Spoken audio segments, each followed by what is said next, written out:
un plan triennal adopté pour assurer l'avenir des écoles de la Côte-du-Sud. La pharmacie Jean Coutu de Montmagny remporte le prix d'excellence. Budget libéral sous le feu des critiques, Bernard Généreux dénonce une dette incontrôlée.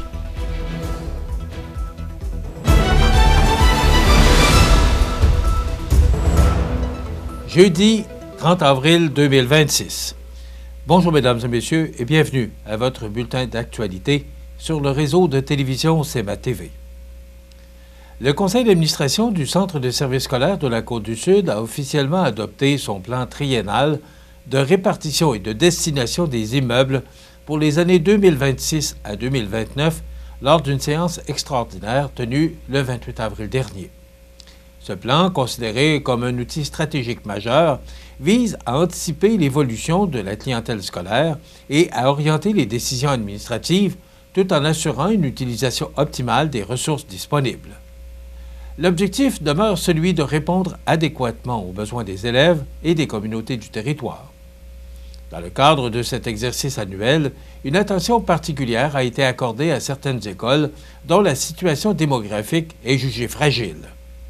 C'est notamment le cas de l'école primaire de Sainte-Apolline de Patten, en transition depuis 2 ans. À la suite de différentes analyses et consultations menées avec les municipalités et les conseils d'établissement, une décision importante a été entérinée. Le bassin d'élèves de Sainte-Apolline sera redécoupé afin d'y intégrer les élèves de Notre-Dame du Rosaire.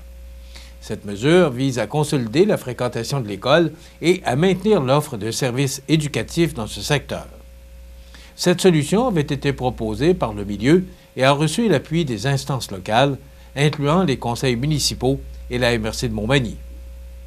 Du côté des écoles des Échos de la Forêt à Saint-Philémon et du Bon Vent à Buckland, dans la MRC de Bellechasse, la situation est plus positive. Aucune transition n'est prévue pour ces établissements qui conservent leur statut d'ouverture.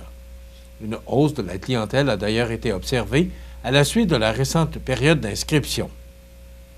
En revanche, les écoles de Saint-Marcel et de Saint-Cyril de l'Essard, dans la MRC de Lillet, seront placées en transition pour l'année scolaire 2026-2027. Cette décision permettra de poursuivre l'analyse de leur situation et d'accompagner les milieux dans la recherche de solutions durables pour assurer la pérennité des services éducatifs. Le conseil d'administration souligne que ces orientations reposent sur plusieurs facteurs, dont les données démographiques, la gestion responsable des fonds publics et les impacts sur les familles, tout en tenant compte des réalités propres à chaque communauté. C'est mardi soir à la pharmacie Jean Coutu de Montmagny qu'avait lieu la reconnaissance du prix d'excellence remporté par toute l'équipe de l'entreprise. Pour souligner ce grand événement, Jean-Michel Coutu s'est déplacé à Montmagny pour célébrer avec les nouvelles propriétaires et l'équipe en place. Mario Lacombe était sur place et voici son reportage. Mardi, la succursale de la pharmacie Jean Coutu à Montmagny avait l'honneur de recevoir M. Jean-Michel Coutu, président division pharmacie pour les enseignes Jean Coutu et Brunet. M. Coutu nous explique le prix qu'il vient décerner à la succursale de Montmagny. Oui, c'est notre prix Excelcom, donc qui est décerné à la pharmacie qui s'est démarquée durant l'année en excellence commerciale, donc dans l'exécution de l'ensemble de nos programmes, de l'ambiance qu'ils ont créée dans la succursale. Et la succursale ici à Montmagny le mérite très bien cette année.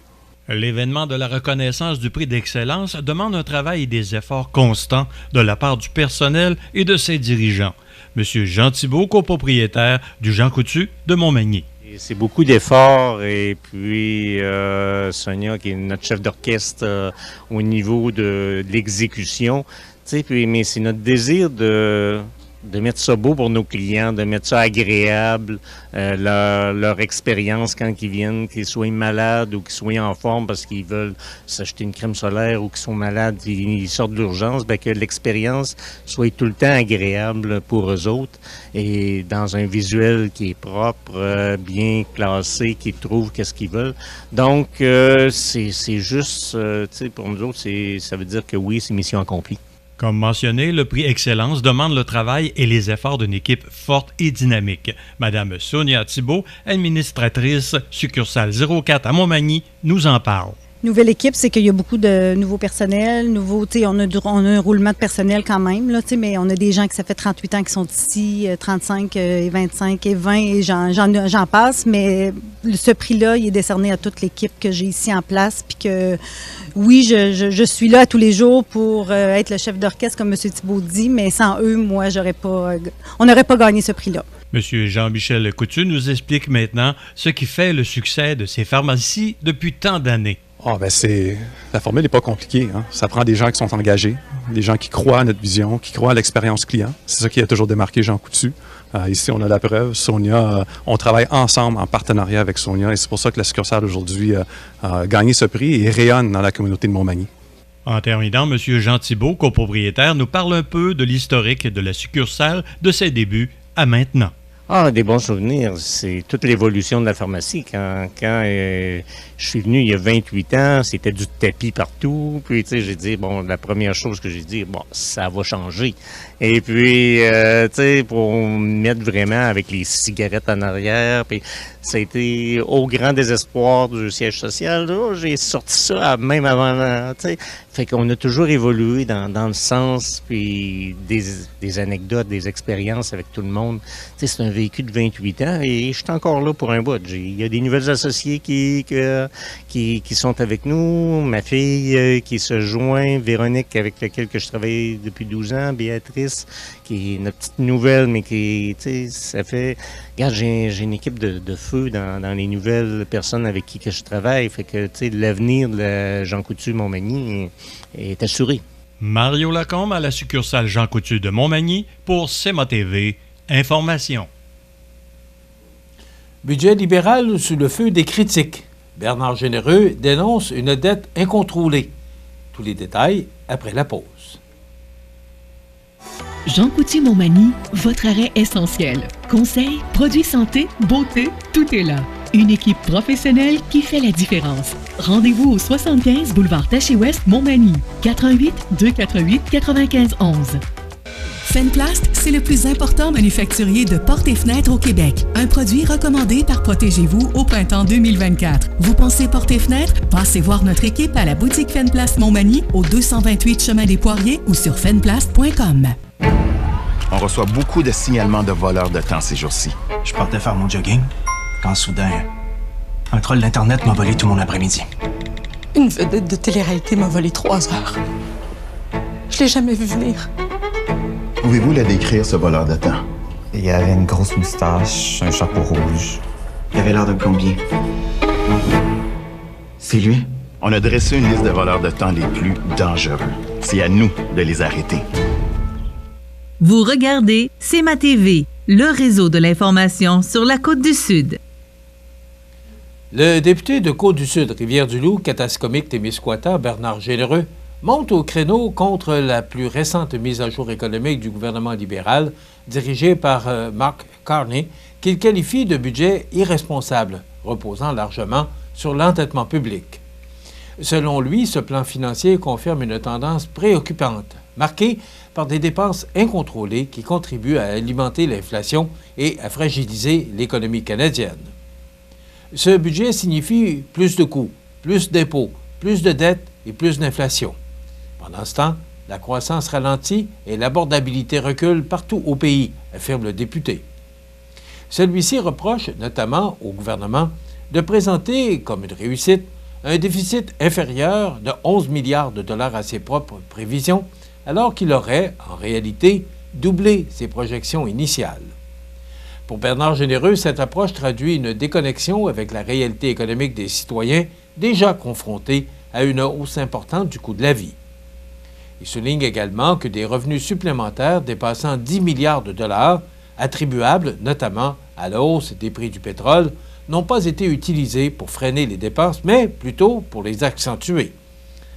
Le parlementaire critique par ailleurs plusieurs annonces qu'il juge mal ciblées, évoquant des milliards en nouvelles mesures sans plan clair pour rétablir l'équilibre budgétaire. Selon lui, les conséquences se font déjà sentir chez les familles, alors que le poids de la dette continue de croître. Les intérêts sur la dette atteignent maintenant 59 milliards de dollars, soit davantage que les transferts en santé, déplore-t-il, ajoutant que chaque famille canadienne devra assumer environ 3 400 $ en intérêts. Il rappelle également que plus de 300 milliards de dollars s'ajouteront à la dette nationale au cours des prochaines années, ce qui exercera une pression accrue sur les finances publiques. Face à cette situation, les députés conservateurs affirment que son parti propose une alternative axée sur la discipline budgétaire, la réduction des impôts et une énergie plus abordable. Il conclut en soutenant que les Canadiens méritent une gestion plus rigoureuse et un avenir économique plus stable, loin des déficits qu'il juge excessifs et difficilement soutenables. Dans ce contexte, il insiste sur l'importance de rétablir rapidement la confiance des marchés et des contribuables, estimant que l'incertitude actuelle nuit aux investissements et à la prospérité des régions. Il soutient que, sans correction de cap, la facture continuera de grimper, limitant la capacité du gouvernement à financer les services essentiels à long terme.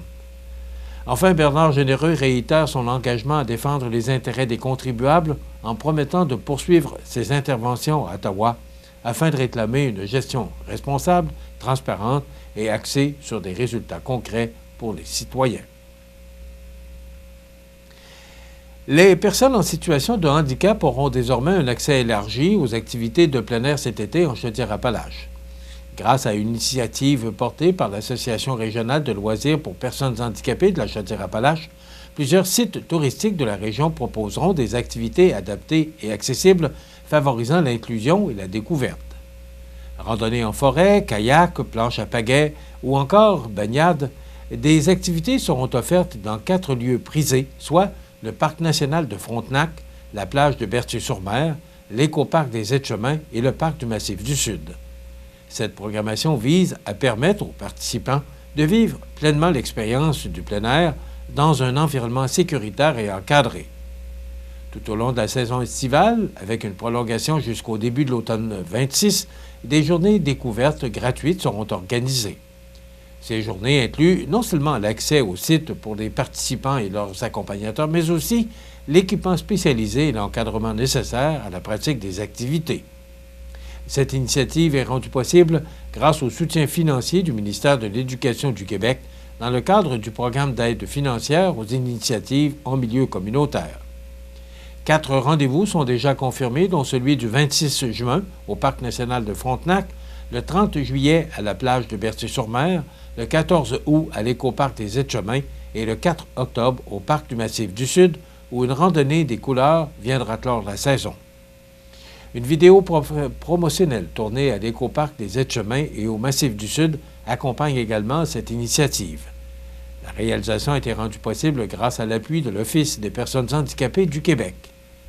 L'Association régionale poursuit ainsi sa mission de promouvoir l'accessibilité, l'intégration et la participation active des personnes handicapées aux loisirs en collaboration avec divers partenaires régionaux. Une invitation à profiter de l'été sans barrière pour tous. Enfin, le réseau de la santé en Chaudière-Appalaches amorce un nouveau chapitre avec la nomination de Marco Bélanger à la tête du CI3S de Chaudière-Appalaches, une décision entérinée par le Conseil d'administration de Santé Québec le 23 avril dernier. M. Bélanger entrera en fonction le 19 mai prochain, succédant à Patrick Simard, qui prendra sa retraite après plusieurs années de service. Fort de plus de 20 ans d'expérience, le nouveau PDG connaît bien l'organisation où il occupait, depuis 2022, le poste de PDG adjoint. Au fil des ans, il a également assumé des fonctions clés en services professionnels et en programme de santé physique, contribuant à plusieurs projets structurants. Parmi ceux-ci, la modernisation de l'Hôtel-Dieu de Lévis, un chantier majeur évalué à 497 millions de dollars, dont il assure le leadership stratégique. Titulaire d'une maîtrise en gestion et développement des organisations, d'un baccalauréat en ergothérapie et formé en lean management, Marco Bélanger entend poursuivre l'amélioration des services et l'efficacité du réseau. Sa nomination survient à un moment charnière pour le CI3S, alors que les enjeux d'accès et de performance demeurent au cœur des priorités régionales. Les autorités de Santé Québec se disent confiantes qu'il saura relever ce défi et assurer une continuité dans les projets en cours, tout en insufflant une vision mobilisatrice pour les équipes et la population.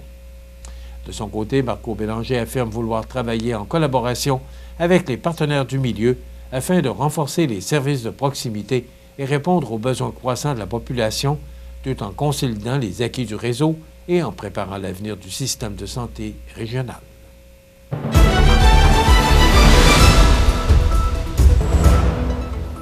Au sport, l'organisation de l'Everest de la Côte-du-Sud, équipe junior 3A évoluant dans la Ligue de hockey junior 3A du Québec, annonce la tenue de la 5e édition de son tournoi de golf annuel. L'événement se déroulera le vendredi 5 juin au club de golf Montmagny. Pour cette édition, un maximum de 25 quatuors sera accepté, ce qui incite les intéressés à réserver rapidement leur place. Le coût d'inscription est fixé à 650 $ par équipe de 4 joueurs. Le tournoi se déroulera sous la forme Continuous Mulligan avec un départ simultané de type shotgun prévu à 12h30.